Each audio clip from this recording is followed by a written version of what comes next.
মুসা আলাইহিস সালাম আল্লাহকে একদিন বলছেন, আল্লাহ আপনার সমস্ত সৃষ্টি সবার রিজিকের কথা, খাদ্য দুনিয়ার প্রয়োজন পূরণের কথা আপনার মনে থাকে? আপনি কেমনে মনে রাখেন? আপনি সকলের রিজিক কেমনে দেন? আল্লাহ তাআলা বললেন, মুসা তোমার সামনে একটা বড় পাথর আছে, তোমার হাতে লাঠিটা দিয়ে ওটাতে একটা বাড়ি মারো। তাফসিরে রুহুল মাআনিতে আমি নিজে পড়ছি, আরবি তাফসির। মুসা আলাইহিস সালামকে আল্লাহ বললেন, এই পাথরটার মধ্যে লাঠি দিয়ে আঘাত কর। মুসা আলাইহিস সালাম আঘাত করলেন, লাঠির একটা পার্ট মানে একটা অংশ পাথরের ভাঙ্গা পড়েছে। মুসা আলাইহিস সালামকে আল্লাহ আবার বললেন, আবার লাঠি দিয়ে আঘাত দাও। আবার বাড়ি দিলেন, পাথরের একটা অংশ আবার ভাঙ্গা পড়েছে।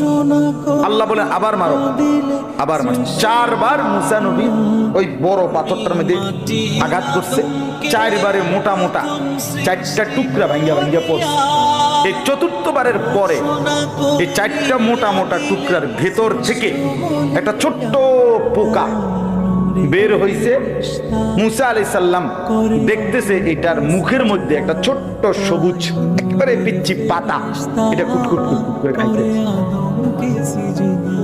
আল্লাহ তাআলা বলছে, মুসা বুদ্ধুর কান লাগাইয়া শোনো ওই পোকাটা কি করে, তুমি বুঝবা কব, শোনো। মুসা নবী কান লাগাইয়া শুনতেছে, ওই ছোট্ট পোকাটা যে গভীর পাথরের ভিতরে ছিল, সে বলতেছে, সুবহানা মান ইয়ারানি ওয়ালা ইয়ানসানি, আমার সেই আল্লাহর প্রশংসা করছি যিনি আমাকে সর্বক্ষণ দেখছেন, যিনি আমাকে কখনোই ভোলেন না, যিনি আমাকে কখনোই ভোলেন। আল্লাহ তাআলা বললেন, মুসা তো এবার দেখো এই পাথর উপর দিয়ে ভাবার কোনো সুযোগ নাই। এই পাথরের 4টা স্তর ভেতরে এই ছোট্ট পোকাটার মুখে সবুজ এই গাছের পাতা যে মালিক পৌঁছায় দিছেন, তিনি কি সকলের রিজিক দিতে সক্ষম না?